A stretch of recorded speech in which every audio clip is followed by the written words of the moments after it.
اس تاجر کو معلوم نہیں تھا کہ ایک ڈاکو مسلسل اس کے پیچھے لگا ہوا تھا۔ میرے چھوٹے چھوٹے بچے ہیں، میرے اوپر رحم کھاؤ، مجھے قتل نہ کرو۔ ڈاکو کے سر پر اس وقت خون سوار تھا۔ وہ مسلسل اپنے دائیں بائیں دیکھ رہا تھا کہ کوئی اس کی مدد کرے کہ اچانک اس کو درخت پر 2 کبوتر نظر آئے۔ ان 2 کبوتروں کو مخاطب کیا، اے کبوتروں تم گواہ رہنا۔ اس قاتل نے ایک بڑی تھالی سے جب ڈھکن اٹھایا تو سامنے 2 کبوتر بھنے ہوئے پڑے تھے۔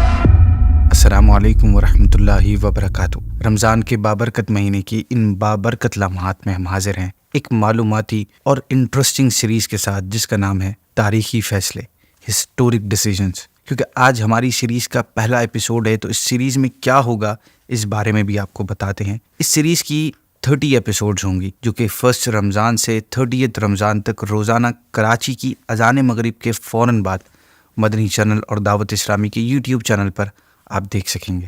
اس سیریز میں ہم مختلف موقعوں پر کیے گئے اہم، مشکل اور کمپلیکیٹڈ فیصلے اور ان کے امپیکٹس کے بارے میں سنیں گے۔ اسٹارٹ کرتے ہیں آج کے ایپیسوڈ ایک عجیب اور بڑے ہی اسٹرینج فیصلے سے جو 2 کبوتروں کی گواہیوں سے ہوا ہے نا۔ بڑی اسٹرینج چیز سن کر حیرانی بھی ہوئی ہوگی۔ حیرانی دور کرنا چاہتے ہیں تو ایپیسوڈ کو اینڈ تک دیکھیے گا، آپ کو ساری چیزیں کلیئر ہو جائیں گی۔ ناظرین، یہ اس وقت کی بات ہے جب شام اور عراق کی حدود علیحدہ نہیں ہوتی تھی، ایک ساتھ ہوتی تھی، اور موصل عراق کا ایک فیمس سٹی تھا۔ موصل سٹی سے ایک تاجر اپنے بعض مویشیوں کے ساتھ، گائے بکروں کے ساتھ، جو اس طرح کے جانور ہوتے ہیں، اس کے ساتھ حلب کی طرف روانہ ہوا۔ حلب دنیا کے قدیم ترین شہروں میں شامل ہے اور آج کل یہ شام کا شہر ہے جو الیپو کے نام سے جانا جاتا ہے۔ تاجر نے اپنا قیام ایک مسافر خانے میں کیا۔ مسافر خانہ آج کل کی ہوٹل کا آپ اولڈر ورژن سمجھ لیں، جس میں شارٹ ٹائم کے لیے لوگ ٹھہرتے، کھانے پینے کی فیسلٹیز ہوتی، لوگ لمبے سفر کے دوران یہاں رکتے تھے، کچھ دیر یا کچھ دن آرام کرتے، پھر اپنی منزل کی طرف روانہ ہو جاتے۔ اس مسافر خانے کے قریب جہاں پہ وہ تاجر رکا ہوا تھا، ان دنوں مویشیوں کا ایک میلہ لگا ہوا تھا۔ تاجر نے اپنے فوراً مویشی جلدی جلدی بیچے اور موصل کی طرف واپس جانے لگا۔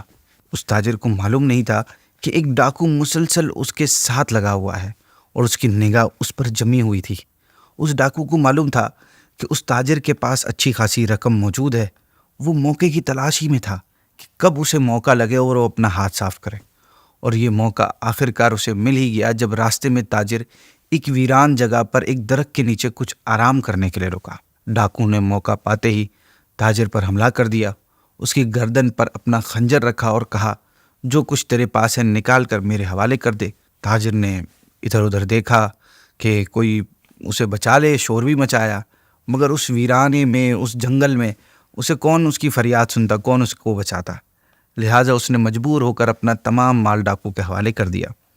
اب ڈاکو اسے قتل کرنے کے ارادے سے آگے بڑھا۔ تاجر نے کہا، مال تمہیں مل چکا ہے، اب مجھے تو جانے دو، میرے چھوٹے چھوٹے بچے ہیں، میرے پر رحم کرو، مجھے قتل نہ کرو۔ مگر ڈاکو کے سر پر اس ٹائم خون سوار تھا۔ اس نے تاجر کی ایک نہیں سنی، وہ مسلسل تاجر پر وار کرتا اور تاجر اپنے آپ کو بچانے کی کوشش کرتا۔ تاجر بالکل نہتھا تھا، اس کے پاس اپنی حفاظت کا کوئی سامان نہیں تھا۔ وہ بار بار اپنے لیفٹ رائٹ دیکھ رہا تھا کہ کوئی اس کی مدد کرے کہ اچانک اس کی نظر پر درخت پر پڑی۔ اس کو درخت پر 2 کبوتر نظر آئے۔ ڈاکو مسلسل حملے کر رہا تھا۔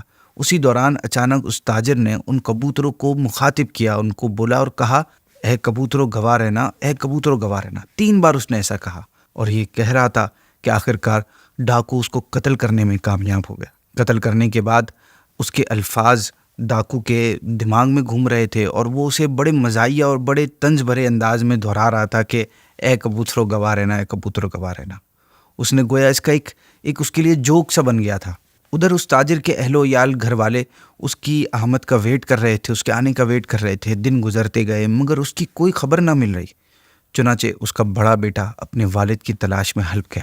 وہاں اس کو بتایا گیا کہ فلاں تاریخ کو حلب آیا تھا، فلاں جگہ اس نے قیام کیا تھا اور فلاں کے ہاتھ اپنے مویشی بیچے، اتنی رقم وصول کی، اور چند دنوں بعد حلب سے کچھ فاصلے پر ویرانے میں کسی نامعلوم افراد نے اس کو خنجر کے وار سے قتل کر دیا اور ساری رقم چھین کر وہ فرار ہو گیا۔ تاجر کا بیٹا شہر کے حاکم کے پاس گیا، وہاں سے پھر قاضی کے پاس گیا، اپنے والد کے دوستوں سے ملا کہ کسی طرح قاتل کا پتہ چل سکے، مگر تمام تر کوششوں کا نتیجہ مایوسی کے سوا کچھ نہ ملا۔ وہ مایوس ہو کر واپس موصل آ گیا۔ وہاں کے والی سے ملا اور اس سے مدد کی ریکویسٹ کی۔ اس نے فوری طور پر حلب کے حاکم کو خط لکھا۔ ایک مرتبہ پھر قاتل کی تلاش شروع ہوئی، مگر ساری تحقیقات کا نتیجہ یہ نکلا کہ قاتل کا کوئی پتہ نہ چل سکا۔ تھک ہار کر گھر والے بھی صبر کر کے بیٹھ گئے اور اس کیس کی فائل کو بند کر دیا گیا۔ ایسے ہی جیسے ہمارے دور میں ہوتا ہے نا کہ جب لانگ ٹائم تک کوئی کیس کی ثبوت نہیں مل رہا ہوتا، اس کے حوالے سے کوئی گواہ نہیں ملتا، تو آخرکار اس کیس کو بند کر دیا جاتا ہے، ویسے ہی ہوا۔ وقت گزرتا گیا، دن ہفتوں مہینوں میں بدل گئے اور مہینے سالوں میں بدل گئے۔ نہ جانے کتنے حاکم اور والی تبدیل ہوئے، کتنے ہی نئے قاضی آئے اور رخصت ہوئے۔ تاجر کے اہل و عیال اور دوست بھی آہستہ آہستہ اس واقعے کو بھول گئے، مگر اس قصے کو ایک شخص نہیں بھولا، اور وہ شخص تھا جس نے اس تاجر کو قتل کیا تھا۔ جب بھی وہ دو کبوتروں کو ایک ساتھ بیٹھا دیکھتا تو اس کے الفاظ اس کے دماغ میں یاد آ جاتے کہ اے کبوتروں گواہ رہنا، اے کبوتروں گواہ رہنا۔ اب یہ شخص خاصا امیر کبیر شخص بن چکا تھا، بڑے موبے والا بن چکا تھا۔ ایک دفعہ کسی قریبی رشتہ دار کے ہاں دعوت تھی۔ کھانے میں بہت زیادہ لوگ تھے، جن میں شہر کے اعلیٰ حکام بھی شامل تھے۔ کھانا لگایا گیا تو سامنے مختلف قسم کے کھانے تھے۔ اس قاتل نے ایک بڑی تھالی میں سے جب ڈھکن اٹھایا تو سامنے 2 کبوتر بنے ہوئے پڑے ہوئے تھے۔ ناظرین، کبوتر کھانا ویسے تو حلال ہے اور اس کا گوشت انتہائی ٹیسٹی بھی ہوتا ہے، اور اس کے ساتھ ساتھ کئی بیماریوں کے علاج کے لیے بھی استعمال کیا جاتا ہے۔ فالج کے مریضوں کو خاص طور پر اس کا گوشت ریکمنڈ کیا جاتا ہے۔ بہرحال جب اس کے سامنے کبوتر دیکھے اس نے تو اس نے ایک لمبی سانس لی اور آنکھوں کے سامنے وہی واقعہ اس کے دماغ میں گھومنے لگا کہ جب ایک درخت کے اوپر 2 کبوتر بیٹھے تھے اور نیچے خون میں لت پت وہ آدمی کہہ رہا تھا کہ اے کبوتروں گواہ رہنا، اے کبوتروں گواہ رہنا۔ اور پھر اس نے غیر ارادی طور پر انٹینشنلی ایک زوردار کہکا لگایا۔ لوگوں نے اس کی وجہ پوچھی تو وہ واقعے کے اس پارٹ کو جو اس میں اس کے نزدیک بڑا مزاحیہ تھا، اس میں اتنا کھویا کہ وہ یہ بھول گیا کہ وہ ابھی کسی دعوت میں موجود ہے۔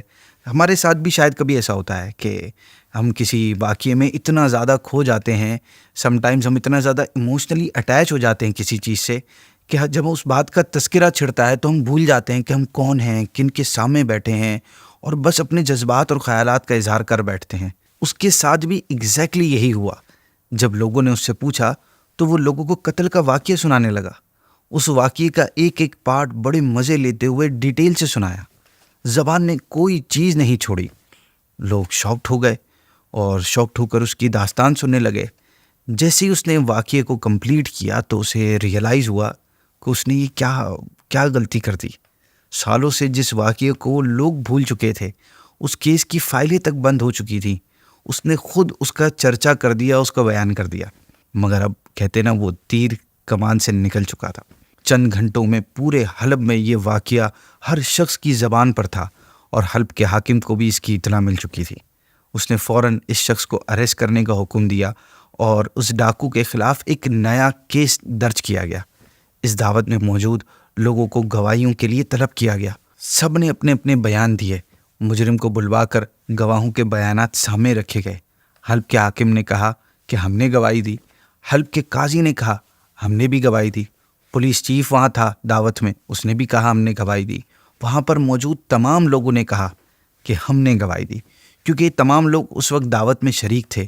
مجرم کے پاس اعتراف کرنے کے سوا کوئی چارہ نہ تھا، کیونکہ جتنی ڈیٹیل سے اس نے قتل کا واقعہ سنایا تھا اتنی ڈیٹیل اس قاتل کے علاوہ کسی اور کو پتہ ہو ہی نہیں سکتی تھی۔ لہٰذا لوگوں کی گواہیوں اور اس کے اقرار پر اس مجرم کو پھانسی کی سزا سنا دی گئی۔